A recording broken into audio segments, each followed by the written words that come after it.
Halo dan selamat datang di Bedah Taktik kita. Hari ini saya benar-benar antusias banget buat ngebahas sebuah pertandingan yang jujur aja, benar-benar di luar nalar. Di atas kertas, laga Belanda lawan Aljazair di Stadion Feyenoord ini harusnya jadi ajang unjuk giginya tuan rumah. Tapi yang terjadi, pasukan Ronald Koeman malah tumbang lewat drama gol telat. Buat kita yang suka ngulik taktik dan data, hasil kayak gini tuh selalu bikin gatel pengen ngebedah. Jadi, mari kita bongkar sama-sama apa sih yang sebenarnya terjadi di lapangan? Nah, anomali di pertandingan ini tuh berpusat di satu pertanyaan besar. Gimana caranya sebuah tim yang nyetak 2,2 expected goals, yang secara statistik itu peluang matang banget, bisa kalah sama satu tembakan yang nilai peluangnya cuma 0,02? Di sepak bola modern, metrik XG ini kan indikator utama ya buat ngukur bahayanya serangan. Angka 2,2 itu ibaratnya Belanda udah dijamin harusnya nyetak minimal 2 gol. Tapi ya itu dia, sepak bola kan nggak dimainkan di atas kertas. Kita bakal lihat anatomi dari hasil yang nggak masuk akal ini. Perlu diingat juga, ini bukan sekedar kekalahan di laga pemanasan biasa. Ini pukulan telak di waktu yang benar-benar krusial.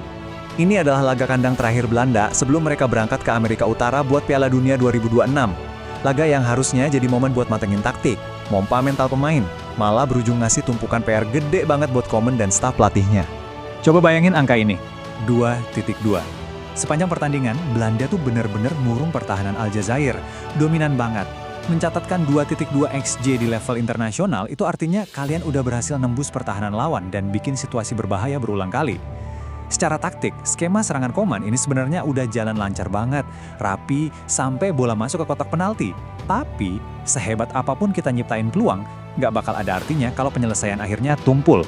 Dan disinilah puncak ironinya, 0,02. Itu adalah probabilitas statistik dari tembakan penentu kemenangan Anes Hachmoussa di menit ke-86. Buat ngasih gambaran aja, kalau ada 100 percobaan dari posisi dan situasi yang sama, mungkin cuma bakal berbuah 2 gol. Hampir mustahil. Tapi nyatanya, Hachmoussa berani motong ke dalam, ngelewatin kawalan Jorel Hato, dan melepas tembakan melengkung yang luar biasa ke pojok kiri atas. Momen magis individu yang sekejap ngancurin semua dominasi statistik tadi. Kalau kita tarik mundur alur waktunya, kelihatan banget kok gimana dominasi Belanda di awal itu pelan-pelan menguap. 10 menit pertama, Doniel Malen udah nebar ancaman lewat tembakan yang kena tiang.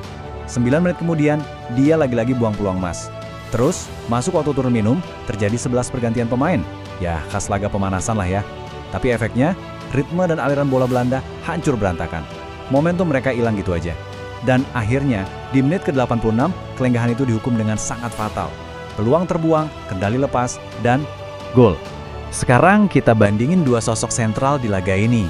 Kontrasnya bener-bener tajam. Di satu sisi ada Doniel Malen. Dia turun sebagai starter dan sendirian nyatat angka 1.12 XG. Dia dapat beberapa peluang di depan gawang yang kalau dipikir-pikir aneh banget bisa meleset. Akhirnya dia ditarik keluar tanpa sebiji gol pun. Terus di sisi lain ada Anis Hachmoussa. Masuk sebagai pemain pengganti, modal XG cuma 0.02, tapi sukses jadi pahlawan penentu kemenangan. Ini adalah pelajaran mutlak soal efisiensi berdarah dingin melawan penyelesaian akhir yang ceroboh. Tapi tunggu dulu, masalah Belanda ini bukan murni salah Malen doang. Secara kolektif, serangan mereka emang lagi kehilangan taring. Tijani Reijnders sempat sih ngegolin, tapi sayangnya dianulir karena offside. Terus ada Crescencio Summerville yang sebenarnya main ciamik banget. Umpan-umpan silangnya akurat, mematikan, tapi ya terbuang percuma sama rekan-rekannya. Bahkan nih, kembalinya sang top skor Memphis Depay di babak kedua sama sekali nggak ngasih dampak berarti buat mecah kebuntuan. Taktik penyerang mereka bener-bener kayak pisau tumpul di momen yang paling butuh ketajaman. Ada satu catatan menarik dari laporan analisis pertandingan, bunyinya gini. Pemain Feyenoord itu tampil mengesankan dari bangku cadangan. Tahu nggak sih apa yang bikin narasi ini terasa puitis tapi juga ironis banget buat publik Belanda? Laga ini dimainkan di Stadion Feyenoord di Rotterdam. Dan Anis Hachmoussa adalah pemain klub Feyenoord. Jadi dia tuh ibaratnya lagi main di halaman rumahnya sendiri di depan puluhan ribu pendukung Belanda. Tapi justru nyuri kemenangan buat negaranya di markas klubnya. Naskah yang luar biasa kan? Dan gol itu jelas bukan hoki semata.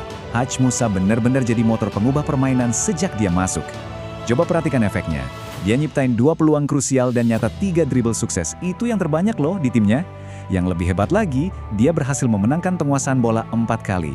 Ini ngebuktiin kalau dia nggak cuma nunggu bola di depan. Dia turun tangan buat bertahan, ngerebut bola, dan langsung memicu transisi cepat. Bener-bener sebuah masterclass cameo dari bangku cadangan. Tentu aja, kita nggak bisa cuma nyorotin tumpulnya lini depan Belanda tanpa ngasih apresiasi ke tembok kokohnya Aljazair. Di babak pertama, bek Belanda Jan-Paul van Hecke emang sempat bikin blok krusial. Tapi ketangguhan yang sebenarnya justru ada di barisan pertahanan Aljazair, terutama di babak kedua. Kiper Luza Zidane tampil brilian banget, termasuk waktu ngegagalin peluang emas Justin Kluivert. Mereka luar biasa tenang, nahan tekanan tinggi, dan sukses matiin rentetan peluang dominan dari tuan rumah.